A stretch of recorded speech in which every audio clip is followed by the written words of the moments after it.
Watumishi wengi wanaoingia kwenye huduma hawajui kutafsiri maandiko.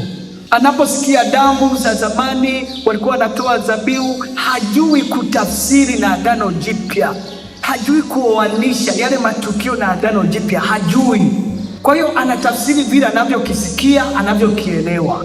Na Biblia haitafsiriwi kama newspaper, kama gazeti. Gazeti unalisoma na unalielewa kwa akili yako, lakini Biblia hatuisomi hivyo. Biblia ina kanuni zake za kuitafsiri.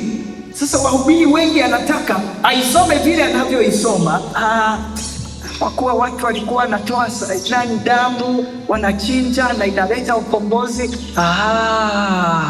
Tuanze kuambia waumini, wao wanakuja na kuku, tu tunawachinja ilete ukombozi. Biblia haitafsiriwi hivyo. Biblia ina kanuni za kuitafsiri. Agano la Kale tunalitafsiri.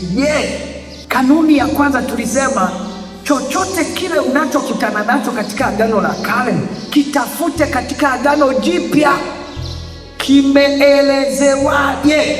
Na uchukue kile kinachoelezwa katika Agano Jipya. Pili, Agano Jipya lina mifano. Vitu vingi vilivyotokea katika Agano la Kale ni mifano ya Agano Jipya.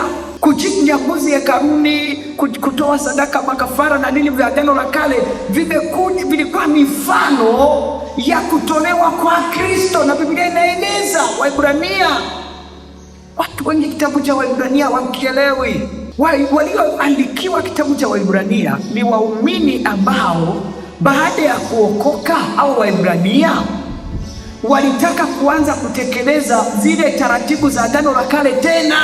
Makuhani kuchinja mbuzi, kutoa makafara, walianza hayo. Sasa mwandishi aliyewaandikia kitabu cha Waebrania akawaambia, kwa nini mnarudi katika mambo ya zamani? Ndio akawaambia kwamba sasa hivi hatuna ukuhani tena.